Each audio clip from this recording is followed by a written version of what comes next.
अस्सलाम वालेकुम। Doctor Mohammad Riaz, Hajveri veterinary clinic and pharmacy, चौक शादीपुरा। ये एक नया किस्म का केस है। ये हमें सबसे पहले हमने जब चेक किया तो हमें तो फॉरेन बॉडी का यानी कि महसूस हुआ कि ये सिम्टम्स जो हैं फॉरेन बॉडी की हमें लग रही हैं।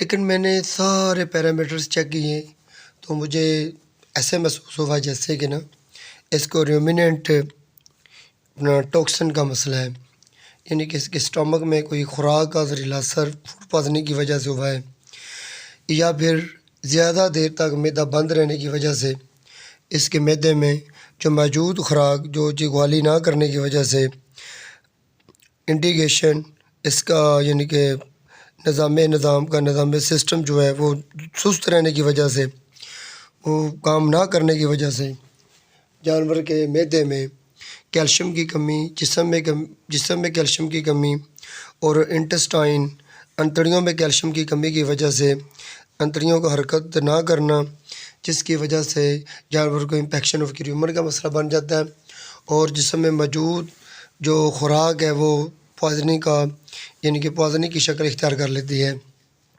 जिसकी वजह से अपना कोली और नीचे इम्बलाइकल में जो पानी का यानी कि फ्लूइड ओडिमा सा बन जाता है। और इसके अलावा अगर जानवर के जिस्म में कोई एंटीबायोटिक इंजेक्शन साथ यानी कि अंधाधुंध तो ज़्यादा तेज़ मिकदार में लगाने की वजह से भी और ज़्यादा स्टीरॉइड देने की वजह से भी हाइपोकीलिया का मसला बन सकता है। एपोकलीमिया जो होता है वो पोटाशियम की कमी की वजह से हो जाता है। पोटाशियम की बहुत ज़्यादा कमी की वजह से इंटेस्टाइन में अपना सुस्ती आ जाती है, इलीगल पैदा हो जाती है, जिससे जानवर को कॉन्स्टिपेशन का और इन्फेक्शन ऑफ क्यूमर का सामना करना पड़ता है। इसके साथ साथ हाइपोकैल्सीमिया की कमी, कैल्शियम की कमी की वजह से भी हो सकता है। और साथ एक और मिस्टिंग जो होती है वो सबसे ज़्यादा ये मिस्टिंग होती है जानवर को यानी कि ऑक्सीक्लोरोनेट का यूज़ करना। ऑक्सीक्लोरोनेट का यूज़ करने से भी जानवर की अंतड़ियों में हाइपोकलीमिया और हाइपोकैल्सीमिया ये भी कमी वाक़ हो सकती है। और इंटेस्टाइन में यानी कि रूमिनेंट इंटेस्टाइन, लार्ज इंटेस्टाइन और अपना स्मॉल इंटेस्टाइन, इनकी हरकत में कमी वाक़ हो जाती है। इनकी हरकत की कमी की वजह से निज़ाम में डिस्टर्बिंग पैदा हो जाती है, जिससे जानवर का निज़ाम का सिस्टम में बिगाड़ पैदा हो जाता है। और ज़्यादातर स्टीरॉइड देने की वजह से रूमिनेंट पॉइजनिंग की वजह से जानवर के जिगर में भी इफ़ेक्ट पैदा होता है।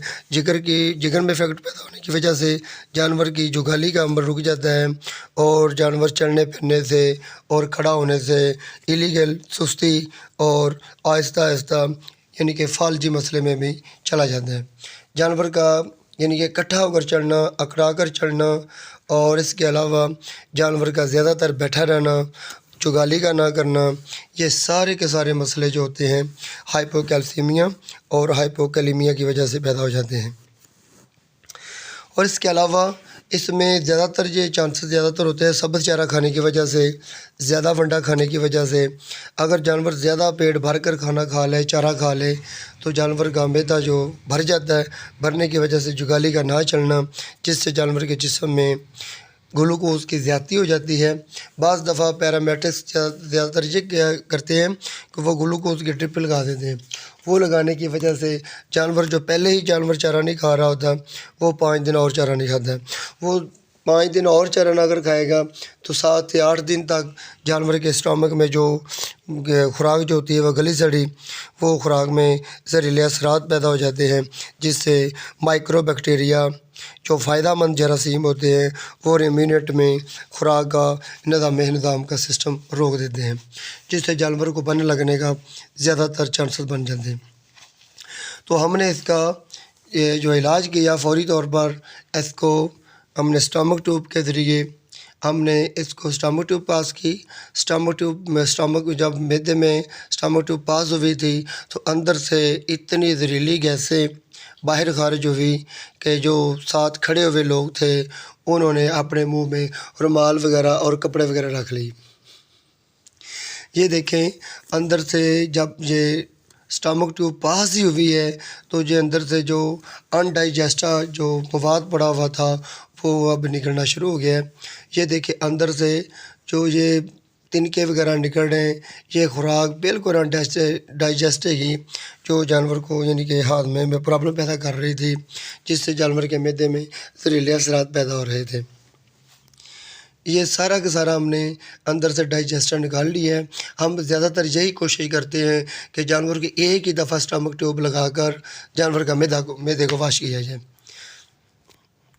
اور ہم نے اس کو انجیکٹیبل طور پر بھی انجیکشن دیے.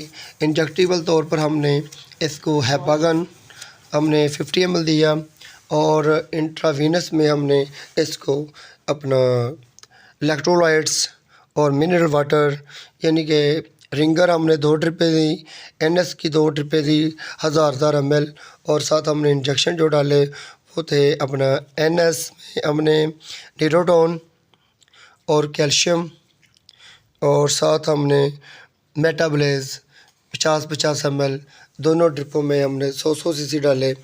اور یہ عمل جو ہم 5 دن تک کریں گے، جس سے یہ اس کا اسٹامک پرابلم جو ہے ڈائجسٹو سسٹم کا جو مسئلہ ہے وہ انشاءاللہ کلیئر ہو جائے گا. امید ہے اللہ کے گھر کی یہ بحث ٹھیک ہو جائے گی. ہمیں تو زیادہ تر یہی چانس لگ رہے تھے کہ اس کو جو بھی پرابلم بنی ہے وہ خوراک کے زہریلے اثرات کی وجہ سے، فوڈ پوائزننگ کی وجہ سے، اس کی جو سوزشیں باہر آئی ہوئی ہے وہ دوبارہ کی وجہ سے، اگر اس کا یہ پرابلم رک گیا کتنی یہ بحث ٹھیک ہو جائے گی. اللہ کے پاس میں اس کا کیا چانسز یہی نظر آ رہے ہیں کہ ہم پھر یہ بحث ویڈیو سے ڈالیں گے تاکہ اس کا ہمیں رزلٹ آ سکے.